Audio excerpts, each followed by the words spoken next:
The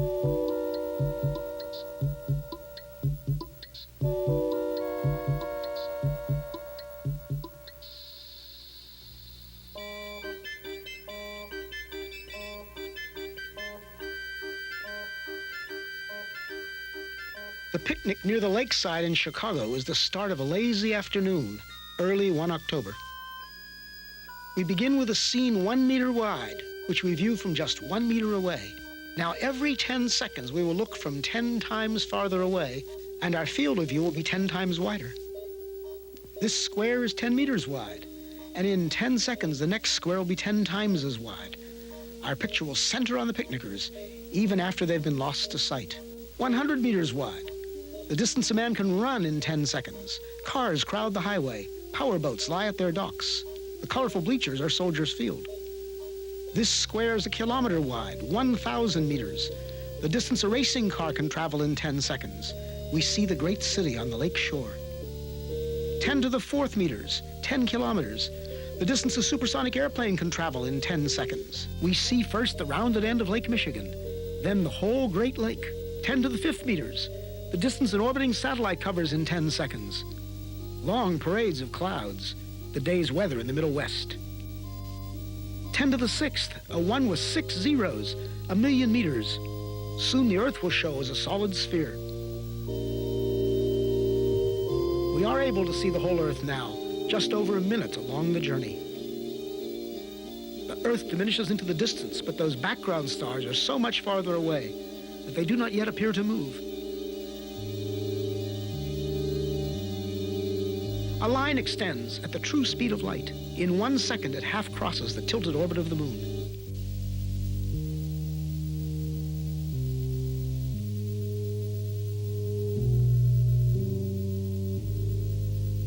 Now we mark a small part of the path in which the Earth moves about the sun. Now the orbital paths of the neighbor planets, Venus and Mars, then Mercury. Entering our field of view is the glowing center of our solar system, the sun, followed by the massive outer planets, swinging wide in their big orbits.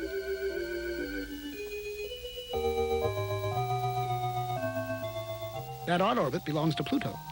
A fringe of a myriad comets too faint to see completes the solar system.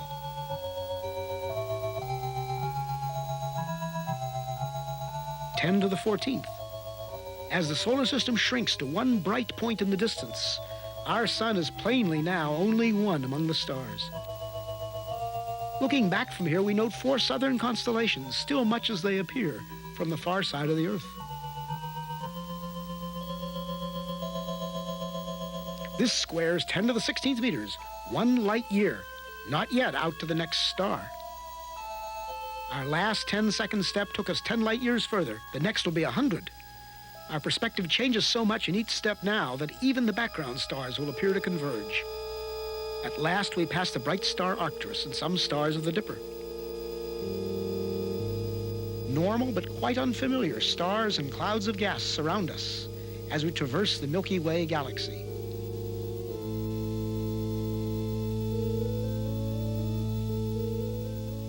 Giant steps carry us into the outskirts of the galaxy. And as we pull away, we begin to see the great flat spiral facing us. The time and path we chose to leave Chicago has brought us out of the galaxy along a course nearly perpendicular to its disk.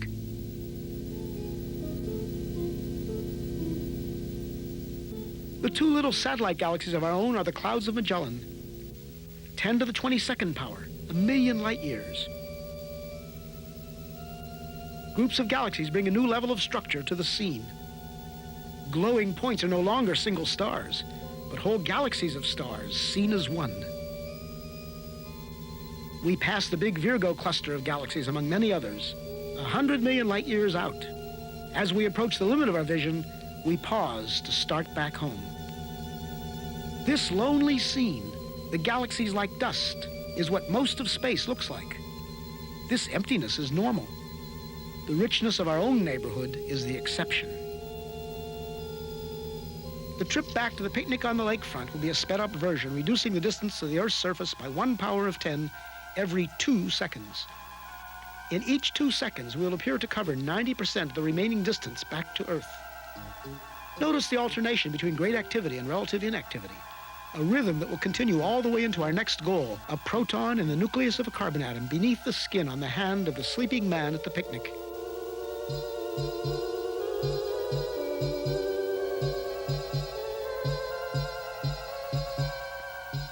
Ten to the 9th meters, 10 to the 8th, 7, 6, 5, 4, 3, 2, 1. We are back at our starting point. We slow up at 1 meter, 10 to the 0 power. Now we reduce the distance to our final destination by 90% every 10 seconds, each step much smaller than the one before.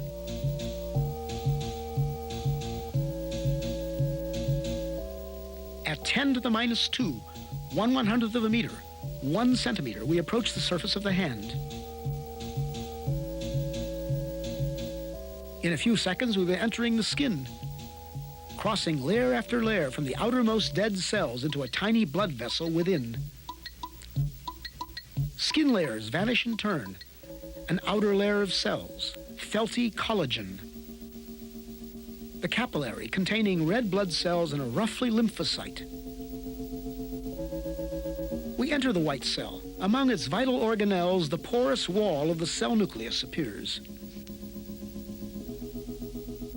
The nucleus within holds the heredity of the man in the coiled coils of DNA.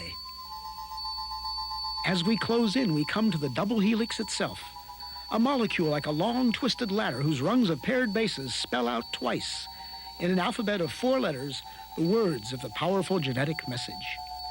At the atomic scale, the interplay of form and motion becomes more visible. We focus on one commonplace group of 3 hydrogen atoms bonded by electrical forces to a carbon atom. 4 electrons make up the outer shell of the carbon itself. They appear in quantum motion as a swarm of shimmering points. At 10 to the minus 10 meters, 1 angstrom, we find ourselves right among those outer electrons. Now we come upon the 2 inner electrons held in a tighter swarm. As we draw toward the atom's attracting center, we enter upon a vast inner space. At last, the carbon nucleus, so massive and so small. This carbon nucleus is made up of 6 protons and 6 neutrons. We are in the domain of universal modules. There are protons and neutrons in every nucleus, electrons in every atom, atoms bonded into every molecule out to the farthest galaxy. As a single proton fills our scene, we reach the edge of present understanding. Are these some quarks at intense interaction? Our journey has taken us through 40 powers of 10. If now the field is 1 unit, then when we saw many clusters of galaxies together, it was 10 to the 40th, or 1 and 40 zeros.